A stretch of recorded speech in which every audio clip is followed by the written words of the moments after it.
నూతన సంవత్సర శుభాకాంక్షలు కూడా. ఎందుకంటే మళ్ళీ రేపు మీకేం ప్రెస్ మీట్ పెట్టి వేరేగా చెప్పం కాబట్టి ఈరోజే న్యూ ఇయర్ గ్రీటింగ్స్ కూడా చెప్తాను. Thank you. రాష్ట్రంలో ప్రస్తుతం శరవేగంగా మారుతున్న పరిణామాలన్నీ కూడా అందరూ గమనిస్తూ ఉన్నాం. ప్రత్యేకించి రాజకీయంగా ఏదైతే జగన్మోహన్ రెడ్డి గారు ఒక కొత్త ప్రక్రియకు శ్రీకారం చుట్టడం, ఆ ప్రక్రియ మొదలుపెట్టిన దగ్గర నుంచి కూడా వస్తున్న ప్రకంపనలు ఏ విధంగా ఉన్నాయో మనం చూస్తూ ఉన్నాం. రోజు రోజుకి పరిస్థితి అదుపు తప్పి తనకు ఎటు ప్రయాణం చేస్తున్నప్పుడు తెలియని ఒక అసహ్యకరమైన పరిస్థితిలో జగన్మోహన్ రెడ్డి గారు ప్రయాణిస్తున్న పరిస్థితి మనం చూస్తూ ఉన్నాం. 2019 ఎన్నికల్లో ఒక్క ఛాన్స్ పేరుతోటి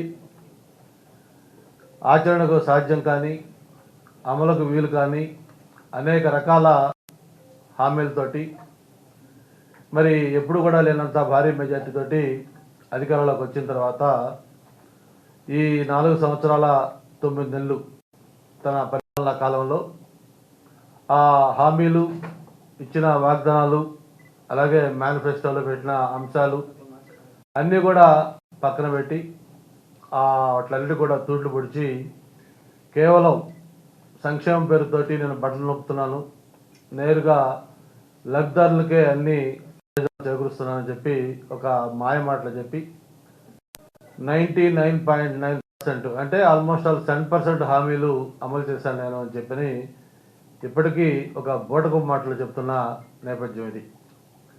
మొత్తం ఆయన చెప్పింది ఒక్కసారి ఆలోచిస్తే ఆయన మొత్తం 3 రకాలుగా హామీలు ఇచ్చారు. ఒకటి నవరత్నాలు, 2 మేనిఫెస్టో, ఇవి 2 కాకుండా పాదయాత్ర, మొత్తం 3 రకాలుగా ఆయన రకరకాల సమయంలో రకరకాల హామీలు ఇచ్చారు. అవి తీసుకుంటే మొత్తం నవరత్నాలు కానీ, మేనిఫెస్టో కానీ, పాదయాత్ర కానీ మొత్తం అన్నీ కలిపి మొత్తం రాష్ట్ర వ్యాప్తంగా ఆయన ఇచ్చిన హామీలు మొత్తం ఎక్కడికక్కడ మీడియాల ద్వారా మనకి ఆ మీటింగుల ద్వారా తెలిసిన హామీలన్నీ కూడా 730 హామీలు మొత్తం రాష్ట్రం మొత్తం కూడా ఎన్నికలకు ముందు ఆయన ఇచ్చారు. అయితే వాటిని కండెన్స్ చేసి నేను తెలుగుదేశం పార్టీ లాగా ఎక్కడ ఇంత పెద్ద పెద్ద మేనిఫెస్టోలు ఎప్పుడు పెట్టలేదు, నా మేనిఫెస్టో అంతా కూడా కేవలం ఒక నవరత్నాలు నేను చిన్న ఒక దీంట్లో పెట్టాను అని చెప్పి నవరత్నాలు మొత్తం కూడా మొత్తం ఆయన ఈ 9 మాత్రమే చెప్పినట్టుగా ఆ మొత్తం హామీలు ఇచ్చారు. ఇవి కాకుండా జిల్లాల వారీగా, ప్రాంతాల వారీగా ఎక్కడికెక్కడ మేనిఫెస్టో వారీగా చెప్పాడు. పాదయాత్రలో హామీలు ఉన్నాయి. అందులో అమలు చేసినవి తీసుకుంటే 21 మాత్రమే పూర్తిగా అమలు చేశారు. అవుట్ ఆఫ్ 730, 21 వచ్చి ఆయన పూర్తిగా అమలు చేశారు రాష్ట్ర వ్యాప్తంగా. అంటే పర్సంటేజ్ ఏదైతే జగన్మోహన్ రెడ్డి గారు చెప్తా ఉన్నారో 98.9% అని చెప్పేది, ఆ పర్సంటేజ్ లెక్కిస్తే కేవలం 3% ఆయన ఇచ్చిన హామీలు అమలు చేశారు. అలా కాకుండా కొన్ని పాక్షికంగా అంటే పార్షియల్గా అమలు చేసినాయి. ఏదో ఒక 100% చేస్తానని చెప్తే దాంట్లో కొద్దిగా ఒక 2%, 3%, 4% అట్లీస్ట్ ఒక అటెంప్ట్ చేశానని చెప్పడం కోసం పాక్షికంగా అమలు చేసినవి మొత్తం 88. అంటే అది పర్సంటేజ్ లెక్కేస్తే 12%. మొత్తం 730 హామీలలో అమలు చేసింది 109.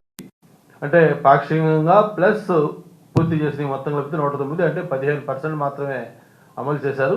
మిగతా 85% అసలు ఆయన హామీల జోలికే టచ్ చేయని ఇవి ఉన్నాయి. ఇక నవరత్నాలకు సంబంధించి మీకు వేరేగా చెప్పడం అసలు మళ్ళీ మన లాస్ట్లో చాలాసార్లు చెప్పుకున్నాం. ఏ నవరత్నాన్ని ఎలా ఆయన తూర్చాడు, మన మద్యపాన నిషేధం దగ్గర నుంచి, అమ్మఒడి దగ్గర నుంచి, లేకపోతే ఆసరా దగ్గర నుంచి, ఆరోగ్యశ్రీ దగ్గర నుంచి, లేకపోతే జలయజ్ఞం దగ్గర నుంచి మొత్తం 9 రత్నాలు కూడా 9 రకాలుగా వాటిని తూట్లు పొడిచి వాటిని పూర్తిగా నిర్లక్ష్యం చేయడం జరిగింది. అవన్నీ పక్కన పెడితే ఇక ఎన్నికల సమయం రేపు 22 అయోధ్య రామ మందిరం అని ఇనాగ్రేషన్ అయిపోయిన తర్వాత ఎన్ని మూమెంటు ఎలక్షన్ కమిషన్ షెడ్యూల్ ప్రకటిస్తారు. అంటే బహుశా ఫిబ్రవరి నుంచి ఎన్నికల సమయం ఆసన్నమవుతా ఉంది. మార్చి ఏప్రిల్లో ఎలక్షన్లు ఉంటాయి. ఈ సమయంలో ఒకసారి రాజకీయంగా మనం మొత్తం చూస్తామంటే జగన్మోహన్ రెడ్డి గారు ఎన్నికలకు ముందు ఆయన ఇచ్చిన హామీల్లో వరుసగా ఈ నవరత్నాలు పక్కన పెట్టి అయితే ప్రధానంగా ఆయన తీసుకుని వచ్చాడో, నేను ప్రత్యేక హోదా ఈ రాష్ట్రానికి తెస్తా అన్నాడో ఆ ప్రత్యేక హోదా ఏమైందో మనం చూస్తా ఉన్నాం. 22 మంది ఎంపీలు లోక్సభ, అలాగే 10 మంది రాజ్యసభ ఎంపీలు, మొత్తం దేశంలోనే ఒక 3వ అతిపెద్ద రాజకీయ పార్టీగా ఉన్న వైఎస్ఆర్ పార్టీ ఈరోజు కేంద్రం మెడలో వస్తాను, ఎలా ప్రత్యేక హోదా రాదో చూస్తాను, మీరు నాకు ఎంపీలు గెలిపించండి చెప్పి ఆ రోజు ఎంపీలు గెలిచిన తర్వాత ఈరోజు ఢిల్లీకి వెళ్ళి అక్కడ మెడలు వంచడం పోయి ఈయన మెడలు ఉంచుకొని అక్కడ మోడీ గారి దగ్గర సలాం చేస్తూ వస్తున్న విషయం మనం చూస్తూ ఉన్నాం. అట్లాగే అమరావతి క్యాపిటల్ ఏదైతే ఉందో ఆ క్యాపిటల్ సంబంధించి ఏం జరిగిందో మనం చూసాం. ఒక దేశంలో కాదు ప్రపంచంలోనే ఒక వరల్డ్ క్లాస్ క్యాపిటల్గా తయారు కావాల్సిన అమరావతి దాదాపు 60-70% కంప్లీట్ అవుతున్న దీన్ని ఈ 4 సంవత్సరంలో పూర్తిగా దాన్ని ఒక శ్మశానంలాగా చేసి దాన్ని నిర్వీర్యం చేసిన విషయం చూస్తా ఉన్నాం. అలాగే పోనీ వైజాగ్ ఎగ్జిక్యూటివ్ క్యాపిటల్ అని చెప్పారు. అటువంటి ఎగ్జిక్యూటివ్ క్యాపిటల్ అని చెప్పిన దగ్గర ఏమైనా ఒక్కటంటే ఒక అభివృద్ధి కార్యక్రమం చేశారంటే ఇక్కడ కూడా మొచ్చుక్కి ఒక్కటి కనపట్ల లేదు. అలాగే కర్నూలు ఈ లా సంబంధించిన న్యాయ రాజధాని అని చెప్పాడు, లా క్యాపిటల్ అన్నాడు. అటువంటి లా క్యాపిటల్ సంబంధించి అక్కడ ఏ చర్యలు తీసుకున్నారంటే కనీసం సుప్రీంకోర్టు సిజేఐకి ఒక రిక్వెస్ట్ లెటర్ కూడా, మేమైతే ఇట్లా 3 క్యాపిటల్ అనుకుంటా ఉన్నాం, ఈ విధంగా న్యాయ రాజధాని కర్నూలు పెట్టాలనుకుంటున్నాం కాబట్టి మాకు అనుమతి ఇవ్వండి అని చెప్పి కనీసం ఒక లేఖ కూడా రాయని నేపథ్యంలో మనం ఉన్నాం. అంటే ఏదైతే 3 క్యాపిటల్ చెప్పాడో అమరావతి ఒక పక్క నిర్వీర్యం చేశారు, న్యాయ రాజధాని చెప్పిన కర్నూలుకు సంబంధించి అక్కడ కనీసం ఒక దరఖాస్తు కూడా అక్కడ న్యాయ రాజధానికి సంబంధించి ఆయన దాని మీద చర్యలు తీసుకోలేదు.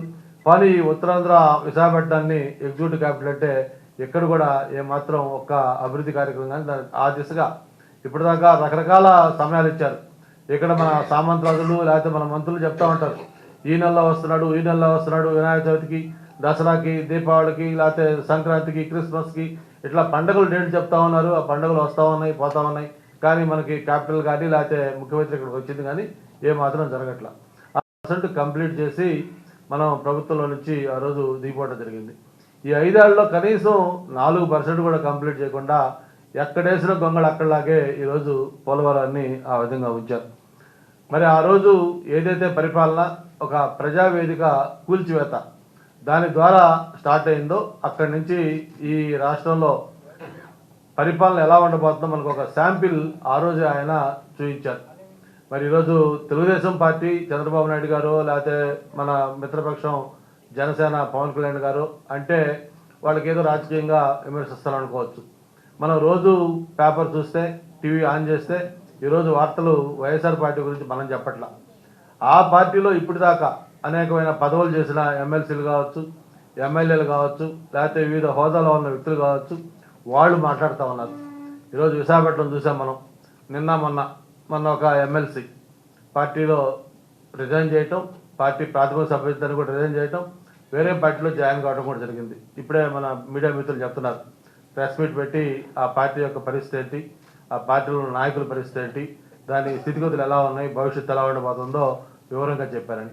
అలాగే నిన్న ఇంకొక వ్యక్తి ఎవరైతే మన గ్రాడ్యుయేట్ ఎమ్మెల్సీ ఎన్నికల్లో మరి అన్ని శాయశక్తుల పోరాడిన ఒక వ్యక్తి ఆ పార్టీ ప్రాథమిక సభ్యత్వానికి రాజీనామా చేశారు.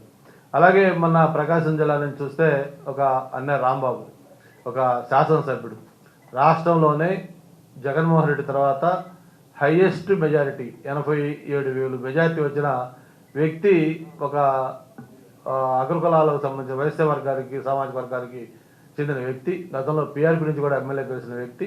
అటువంటి వ్యక్తి యొక్క ఆవేదన ఒక సాధారణ పౌరుడిలా